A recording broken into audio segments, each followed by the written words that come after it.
46.45 metre पर हम आकाशवाणी के रांची केंद्र से बोल रहे हैं। आइए सुनते हैं प्रायोजित कार्यक्रम हमारा रेडियो हमारी पाठशाला। आज इसकी हम सुनेंगे 9वीं कड़ी। स्कूली शिक्षा एवं साक्षरता विभाग, सेव द चिल्ड्रेन तथा यूनिसेफ झारखंड पेश करते हैं प्रायोजित कार्यक्रम हमारा रेडियो हमारी पाठशाला। अब पढ़ाई नहीं रुकेगी।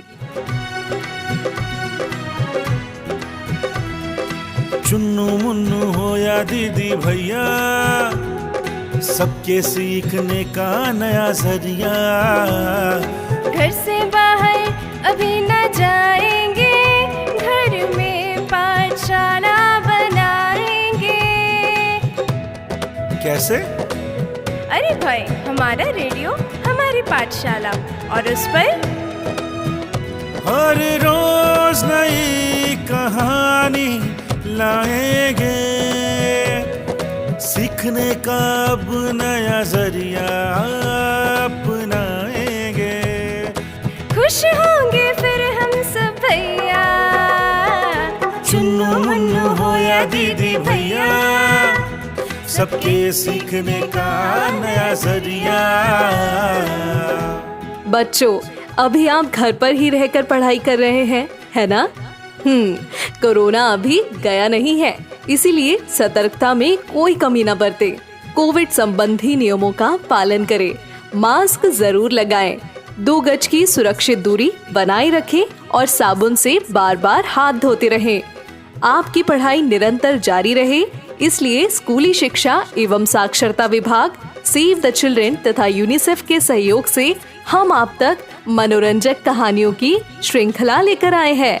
हमारा रेडियो हमारी पाठशाला। अब पढ़ाई नहीं रुकेगी।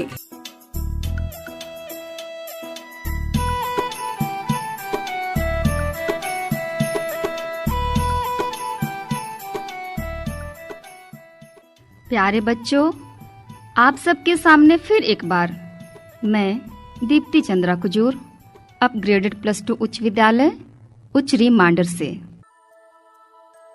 प्यारे बच्चों, मैं कहानी के माध्यम से आप सभी को शिक्षा के अधिकार के बारे में बताना चाहती हूँ।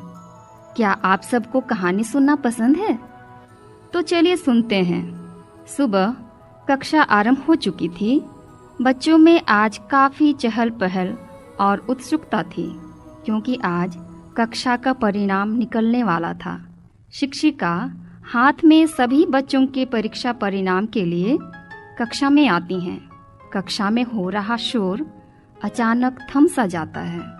शिक्षिका कहती हैं, हाँ तो बच्चों, जैसा कि आप जानते हैं, आज आप सबों की वार्षिक परीक्षा का परिणाम निकलने वाला है। तो क्या आप सब तैयार हैं? छात्र छात्राएं, हाँ मैम, हम तैयार हैं। शिक्षिका, तो मैं शुरू करती हूँ रिजल्ट बताना।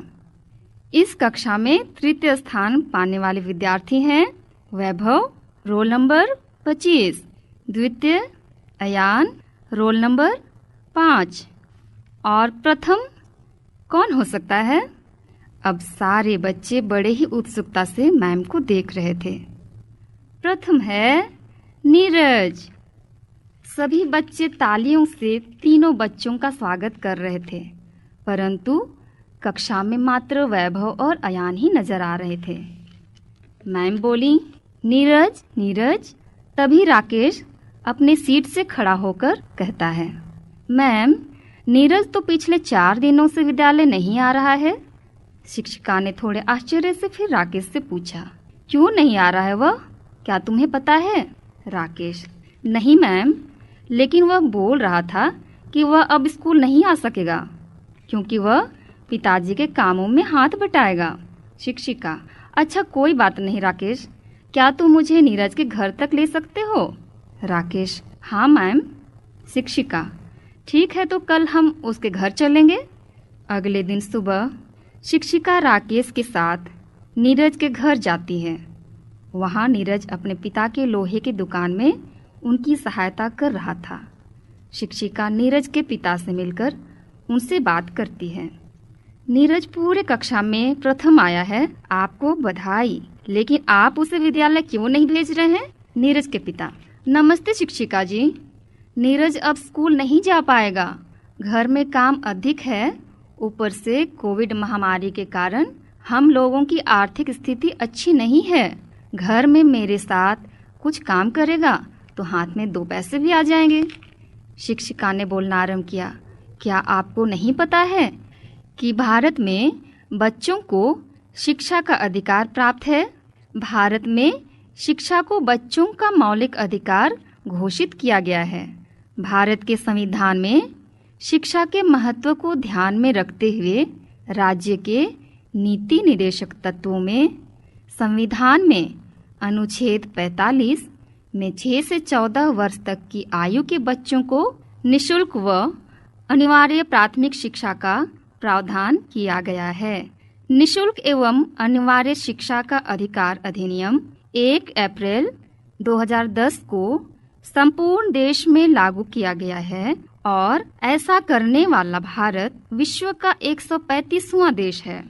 चलिए बच्चों, आप सबको मैं शिक्षा का अधिकार अधिनियम 2009 के बारे में बताती हूँ। शिक्षा के महत्व को ध्यान में रखते हुए राज्य के नीति निर्देशक तत्वों में संविधान के अनुच्छेद 45 में 14 वर्ष तक की आयु के बच्चों को निःशुल्क व अनिवार्य प्राथमिक शिक्षा की व्यवस्था करने के निर्देश दिए गए हैं। यह अधिनियम 1 अप्रैल 2010 से संपूर्ण देश में लागू हो गया।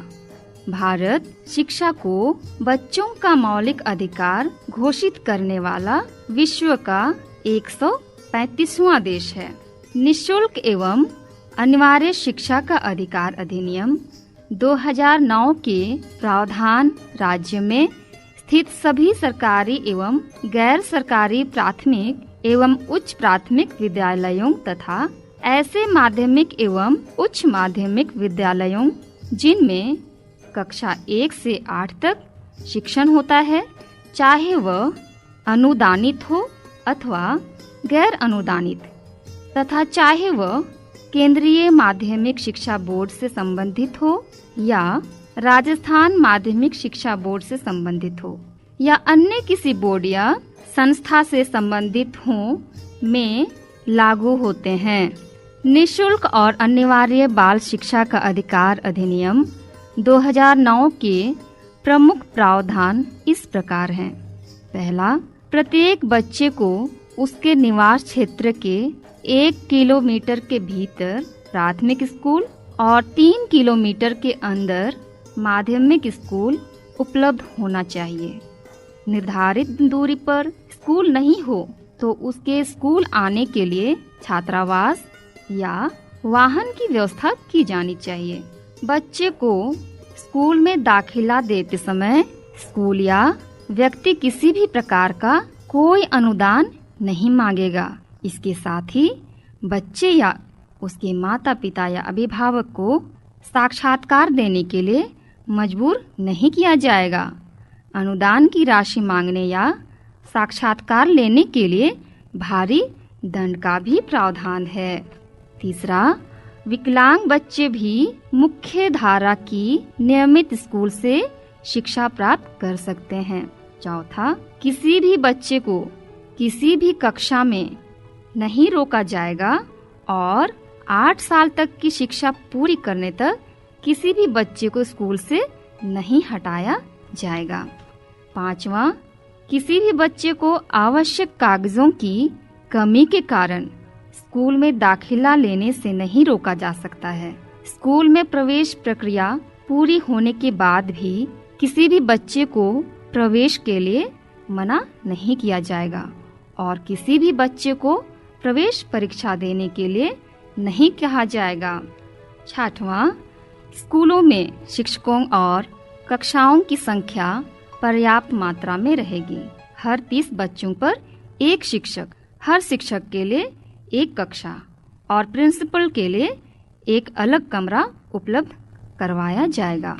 सातवां, कोई भी शिक्षक या शिक्षिका निजी शिक्षण या निजी शिक्षण गतिविधि नहीं चलाएंगे।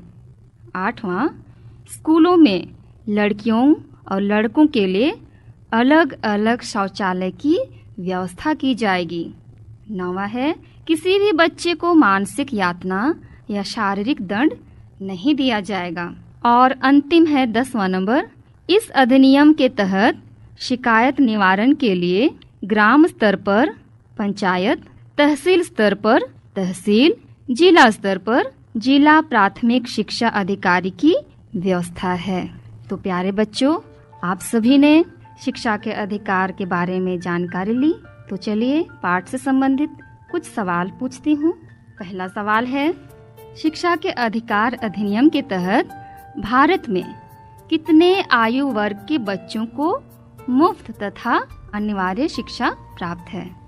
और दूसरा सवाल है, शिक्षा का अधिकार अधिनियम कब पूरे भारत में संपूर्ण रूप से लागू किया गया? प्यारे बच्चों, ये शिक्षा का अधिकार आप सबों को कैसा लगा? मुझे पूरा विश्वास है कि आप सबों को पसंद आया होगा। और अब हम मिलते हैं अगले एपिसोड में फिर एक कहानी के साथ। हम विदा लें। नमस्कार, जोहार, धन्यवाद।